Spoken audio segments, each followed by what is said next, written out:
हे दोस्तों, आज मैं एक्सप्लेन करने जा रहा हूँ सैडमैन सीरीज का सेकंड एपिसोड जिसका नाम है इनपरफेक्ट होस्ट। तो अगर आपने फर्स्ट एपिसोड नहीं देखा तो उसका लिंक भी डिस्क्रिप्शन में है। इस एपिसोड में हम मॉर्फेस को देखने वाले हैं जो कि त्रिदेवी की सहायता से अपने चुराए हुए यंत्रों को ढूंढने की कोशिश कर रहा होता है। तो सेकंड एपिसोड की स्टार्टिंग में हमें मॉर्फेस का बिखरा हुआ साम्राज्य दिखाया जाता है। तभी यहाँ मॉर्फेस और लूशियन को देखते हैं। लूशियन मॉर्फेस को बताने लगते हैं कि आपके जाने के बाद यहाँ की सारे किताबों के कागज कोरे पड़ने लगे और एक दिन यहाँ की पूरी लाइब्रेरी गायब हो गई। मॉर्फेस लूसियन से कहता है कि तुम फिर भी आ रही इस बिखरे हुए साम्राज्य की एक लाइब्रेरियन बनके, लेकिन लूसियन कहती है कि मैं जानती थी कि आप एक न एक दिन जरूर आओगे। तभी हमें बताया जाता है कि मॉर्फेस इतने सालों तक कैद हो जाने की वजह से ड्रीम वर्ल्ड का बैलेंस बिगड़ जाता है और यहाँ की सभी चीजें टूटने और बिखरने लगती है। तभी मॉर्फेस अपनी शक्तियों से बिखरी हुई चीजों को फिर से दोबारा ठीक करने की कोशिश कर रहा होता है, लेकिन मॉर्फेस के पास उसके 3 यंत्र ना होने की वजह से वो कमजोर पड़ गया होता है। जो यंत्र एथेल ने रोड्रिक के घर से चोरी करके ले गई होती है। मैं आपको बता दूं कि मॉर्फेस की ज्यादातर शक्तियां उसके उन 3 यंत्रों में छुपी हुई होती है। तभी हम एथेल को देखते हैं जो इतने साल बीत जाने के बावजूद भी अभी भी जिंदा होती है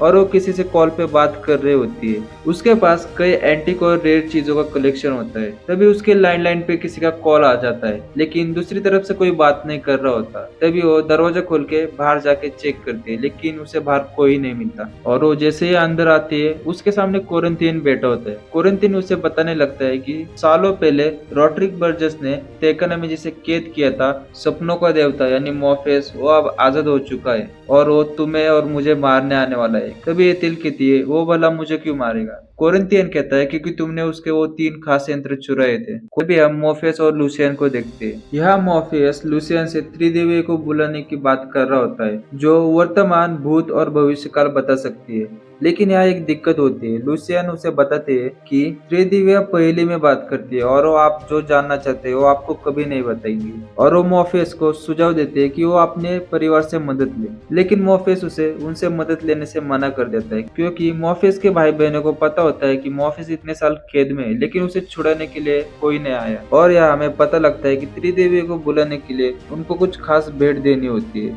लेकिन मॉर्फेस के पास ना ही उसकी शक्तियां थी और ना ही उनको देने के लिए कोई खास भेंट थी। तभी मॉर्फेस बताने लगता है कि अगर कोई ऐसी चीज जो सपने की दुनिया में ही हो, जिसे मॉर्फेस ने खुद ने बनाया हो, जिसमें मॉर्फेस की शक्तियां हो और वो चीज पूर्ण अखंड हो, तो उसको खुद में समा कर अपनी कुछ शक्तियां वापस पा सकता है। तभी हम एक छोटे से पालतू ड्रैगन को देखते हैं जिसका नाम ग्रेगरी होता है और तभी हम यहाँ ग्रेगरी के मालिक को देखते हैं जिसका नाम होता है केन और एबेल। ये दोनों भाई भाई होते हैं। तभी मॉर्फेस और लूसियन आ जाते हैं। ये दोनों भाई मॉर्फेस को इतने सालों बाद देख के बहुत खुश हो जाते हैं। मॉर्फेस उन दोनों को सपनों की दुनिया को बचाने के लिए उसने उन दोनों को 2 साल पहले जो तोहफा दिया था उसे वापस मांगने लगता है, यानी कि ग्रेगरी। लेकिन वो दोनों ग्रेगरी को देने से मना कर देते हैं। यहाँ हमें मॉर्फेस से पता चलता है ग्रेगरी को उसने अपनी शक्तियों से बनाया था और वो उन्हीं चीजों को अपने अंदर समा सकता है जो अखंड हो और उसको खुद मॉर्फेस ने बनाया हो। हम देखते हैं कि ग्रेगरी पीछे बॉल के साथ खेल रही होती है। तभी मॉर्फेस ग्रेगरी के पास आकर उससे मदद मांगने लगता है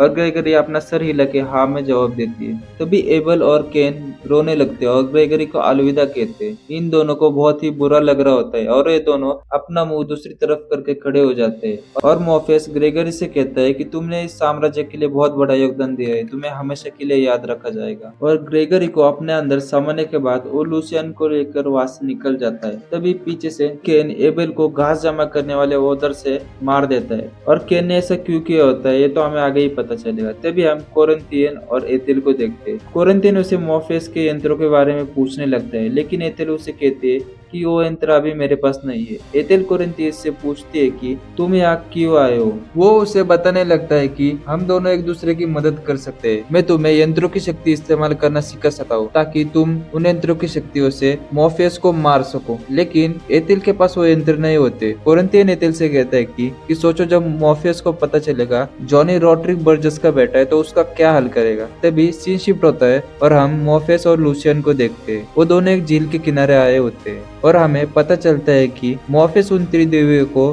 भेंट देने के लिए दूसरों के सपनों से कुछ खास चीजें चुराने जा रहा है। मॉर्फेस झील के अंदर अपनी जादुई रेत जैसे ही डालता है तभी झील के अंदर से एक हाथ आके मॉर्फेस को पानी के अंदर खींच ले जाता है। तभी पहले सपने के अंदर मॉर्फेस कोमोडिया के एक किसान की सड़क उठा लेता है जहाँ इंसान और दिव्य आत्माओं का मिलन होता है। अगले सपने में मॉर्फेस को फांसी के फंदे पे लटकाया जाता है। उसके अगले सपने में मॉर्फेस के सामने एक नाग आ जाता है जो बदलाव का प्रतीक होता है। वो जैसे ही मॉर्फेस के ऊपर हमला करने वाला होता है, मॉर्फेस उसको अपने अंदर समा लेता है और वहाँ पे जो अंडा था वो उसको भी अपने साथ लेके चला जाता है। मॉर्फेस को अब त्रिदेवियों के लिए भेंट मिल गई होती है। अगले सीन में हम मॉर्फेस को देखते हैं जो कि त्रिदेवियों का आह्वान कर रहा होता है। तभी उसके सामने त्रिदेवियां आ जाती है। तभी मॉर्फेस उनसे मदद मांगने लगता है और वो अपना तोहफा यानी वो सांप उनको भेंट दे देता है। वो तीनों देवियां उस सांप को निगल जाती है। तोहफा लेने के बाद वो त्रिदेवियां मॉर्फेस को किसी भी 3 सवालों का जवाब देने का वादा करती है।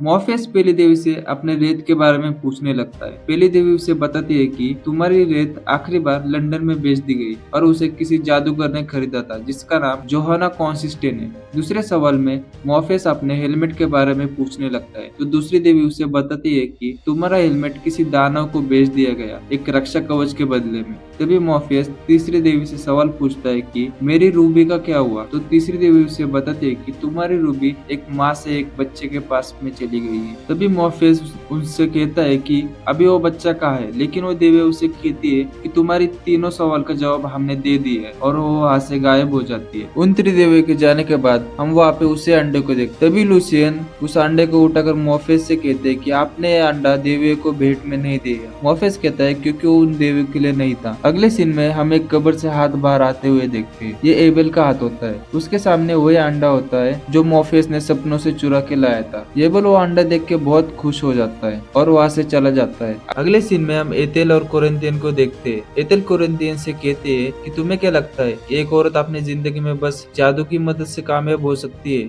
भेदभाव और अलौकिक, तुम सच में एक बुरे सब। कोरिंथियन उसे कहता है उस यंत्र की वजह से तुम्हारी उम्र के बारे में पता नहीं चलता। तो ये दोनों एक दूसरे के साथ फ्लर्ट कर रहे होते। तभी एथिल बताने लगते हैं कि रोटरी को छोड़ने के बाद अमेरिका में जिंदगी शुरू करने के लिए मैंने वो रेत और हेलमेट बेच दिए। कोरिंथियन उसे रूबी के बारे में पूछने लगता है। एथिल बताती है कि वो रूबी उसके बेटे जॉन ने उससे छीन ली। वो रूबी किसी के भी सपने पूरे कर सकती है और साथ ही साथ बुरे सपनों को सच कर सकती है। कोरिंथियन उससे पूछने लगता है कि जॉन अभी कहाँ पे है, लेकिन एथिल कहती है कि मुझे नहीं पता। तभी कोरिंथियन एथिल को मारने की कोशिश कर रहा होता है, लेकिन एथिल अपना लॉकेट बाहर निकालती है जिसके अंदर वही शैतान यंत्र होता है। तभी कोरिंथियन के बॉडी के चितड़े उड़ जाते हैं। अगले सीन में हम एबेल को देखते हैं जो वो अंडा लेकर घर आया होता है और वो केन को अंडे के लिए और छोटी कब्र में दफनाने के लिए उसको शुक्रिया कहता है। केन कहता है मैंने वो अंडा तुम्हें नहीं दिया, हमें पता होता है कि वो अंडा मॉर्फेस ने वहाँ पे छोड़ा होता है। तो मैं आपको बता दूं कि ये दोनों भाई इस सपने में हर दिन एक ही दिन को जीते हैं, जहाँ बड़ा भाई केन हर दिन एबेल को मारकर किसी कब्र में दफना देता है। लेकिन ये दोनों एक दूसरे से बहुत प्यार करते हैं और ये सिलसिला ऐसे ही चलता रहता है। तभी वो अंडा फूट जाता है और उससे एक छोटा टॉवेल बाहर आ जाता है और वो उसका नाम ग्रेविन रख देते हैं। तभी केन जलती हुई सलाखें एबेल के आंखों में घुसाकर उसको मार डालता है। अगले सीन में हम एथेल को देखते हैं जो कि जॉनी से मिलने आई होती है। हम यहाँ जॉनी को देखते हैं जो कि बूढ़ा हो चुका होता है और यहाँ शायद उसकी कोई थेरेपी चल रही होती है। तभी एथेल उसको रूबी के बारे में बताने वाली होती है कि सीन शिफ्ट हो जाता है। हम गोल्डी को देखते हैं जो उस कब्रिस्तान में आया होता है। तभी कब्र से फिर से हाथ बाहर निकलते हैं और एबेल कब्र से बाहर आ जाता है और उसके सामने गोल्डी को देखकर वो बहुत खुश हो जाता है और वो गोल्डी को लेकर वहां से चला जाता है। तभी हम मॉर्फेस और लूसियन को देखते हैं। मॉर्फेस अपने यंत्रों को वापस लाने जा रहा होता है। तभी लूसियन उसे अपने साथ एक रेवन बर्ड को लेके जाने के लिए कहती है, मगर मॉर्फेस मना कर देता है और वो वहां से चला जाता है। तभी हमें ड्रीम वर्ल्ड के गेट के बाहर का सीन दिखाया जाता है जहाँ कोरिंथियन वापस जिंदा हो रहा होता है। तभी वहाँ पे लूसियन आ जाती है और कोरिंथियन लूसियन से मॉर्फेस के बारे में पूछने लगता है। वो उसे बताती है कि मालिक अभी यहाँ नहीं है। तभी कोरिंथियन भी वहां से जाने लगता है। लूसियन उसे कहती है कि मालिक तुम्हें जरूर ढूंढ लेंगे। कोरिंथियन लूसियन से कहता है कि अगर उन्होंने ऐसा करने की कोशिश की तो वो कभी वापस नहीं आ पाएंगे और वो वहां से इंसानों की दुनिया में चला जाता है। और इसी के साथ सीजन 1 का 2nd एपिसोड यहाँ पे खत्म हो जाता है। अगला एपिसोड में जल्दी